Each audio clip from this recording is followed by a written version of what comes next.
about once a month I'll get an inquiry with details on a potential project that involves handheld.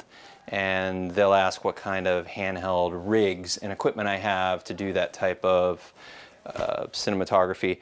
And for my 25 years of operating professional television cameras, I've gone through the evolution of the classic 2/3 inch, what they call an ENG camera, news camera. This was actually my first large sensor camera when I started out in the earlier side of the mid-90s. This was actually Panasonic's first, it was technically an industrial grade camera, not broadcast, digital signal processing. So Panasonic's first digital image processing. So you still have 3 CCDs, 2/3 inch, which in the 90s, if you were in television, that was considered the broadcast standard, something that would allow you to get a shallower depth of field for your typical close-up, waist-up shot or tighter interviews, where the prosumer side and the lower budget productions would be using smaller sensor cameras like 1/2 inch or 2/3 inch. And anything professional back in that era had 3 chips, 3 imagers with a prism.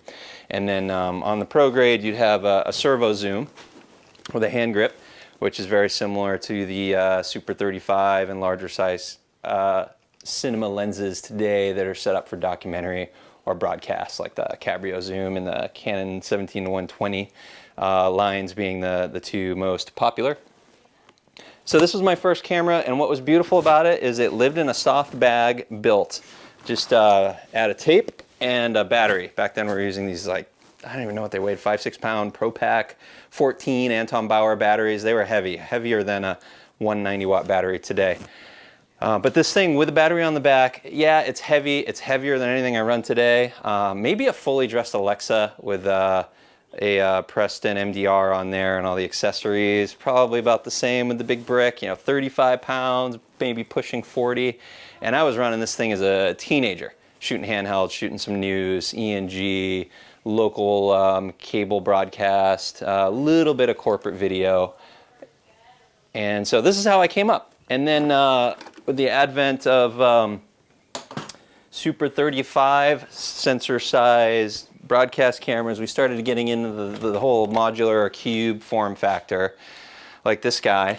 And then what immediately happens is, I think Canon evolved this out of still cameras, the DSLRs, that then had a video mode, and then they launched a true purpose-built motion camera that was in the form factor of a DSLR. So I guess presumably if you're coming up through the DSLR world, this is something you understand.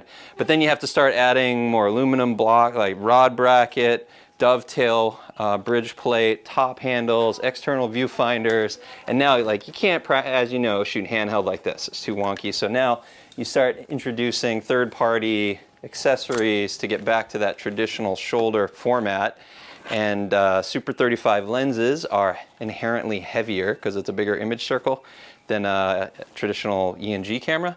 So now the camera's got to be set back to counterweight the lens on your shoulder, and then you're arming out an eyepiece or like a 5-inch monitor to operate. And so now suddenly it's like I need a camera assistant to shoot. I can't just go out and shoot doc or broadcast news gathering style. So I went through this phase for about a decade with the various cameras, owned a lot of them. And then when it was announced, I got one of the first ones in 2014, the Amira. I felt like this was the answer to what I'd been missing for close to 10 years, which is a camera body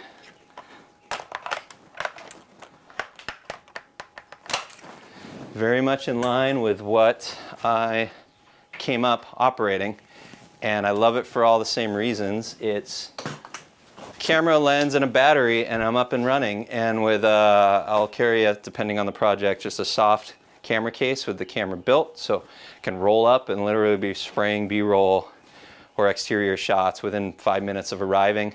I don't need to carry tool kits. I don't need someone to help me with an accessory bag. It's like 90% of the projects I shoot, camera, lens, battery, and we go. So I also, for some of the gimbal work, when they ask about rigs, they'll say, you need one of these vest-style rigs. This is one that's for gimbal use, and I do have that. I prefer not to use it just because of it limits mobility and it kind of limits the flexibility of what I can shoot. Now there is the single cable style, which there's one application where I think that's awesome, and that's when you've got to shoot for extended durations the majority of the day and you're like at the hip, you're not on the shoulder. The two reasons I prefer not to wear a vest are, one, the client expectation for dress is kind of the mentality is like we should dress very similar to someone who works at a desk in a climate controlled environment for the day. So if I put on dress pants and a button up shirt and then I throw on the vest, I'm soaking wet within 20 minutes, and by lunchtime I need a shower, I stink, it's just gross. So if I'm able to just work with a camera on my shoulder, I can shoot, I can set it down, I can take breaks, I can stay, kind of prevent becoming a sweaty mess and still look semi-corporate. So I want to go into detail a little bit about how to build and balance this camera with the stock accessories. I've seen this camera out on a lot of jobs, little sub-rentals where I've sent it out just as a rental, and people complain about it being too back heavy, too front heavy, or in general, just too heavy of a camera. And for the most part, it's because the weight is not centered on the shoulder. So the first thing to note is the shoulder pad. This is the WPA-1, which is set up for broadcast style shoulder pad and plate. This is the best shoulder pad for shoulder mount. It's on a dovetail, and the first thing you want to do is you want to offset the camera to get your center of gravity on the shoulder pad once you're built. So I just know from repetition that it's about there. It really depends on the weight of the lens and style lens, whether or not you need support rods. I've got like a 6-pound lens. It's kind of a yeah, maybe, maybe not. Certainly safer to have them.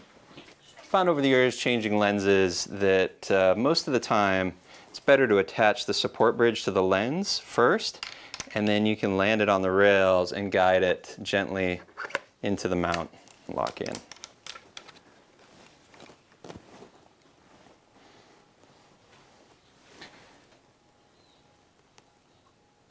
If I'm shooting a lot of shoulder work, I will run 90 watt-hour batteries.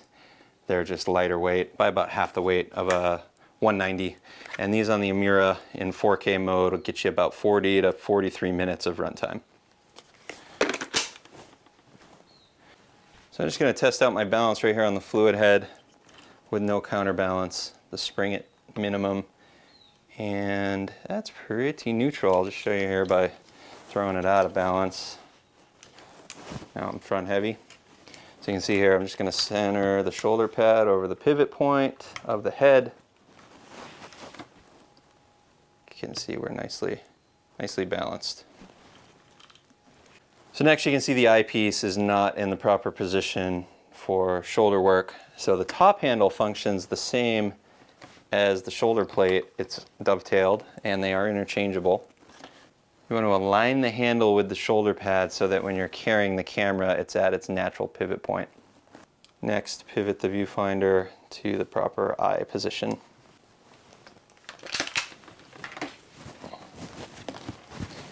So I've learned over the years, really, it's all about efficiency and truly less is more. So if I don't need a matte box, I leave it off. I've found too that if I'm a solo camera department, I don't have someone pulling focus for me and supporting me, I actually prefer just gripping the rods over the hand grip style setup, or just when you get the hand grip out there, yeah, it's nice when you're shooting, but with the handle, it prevents the ability to just set the camera on the ground and rest between shots. And yeah, I know they make articulating arms and stuff, but again, it's just more stuff to carry. I shoot a lot of documentary and broadcast and corporate communications, and I'm running solo, which is why this, for me, is the perfect camera. I'm 5 years in on my first one, and I'm confident I'm going to get another 4 or 5 years out of this thing before I have to upgrade. So for me, the Amira, handheld camera of the decade.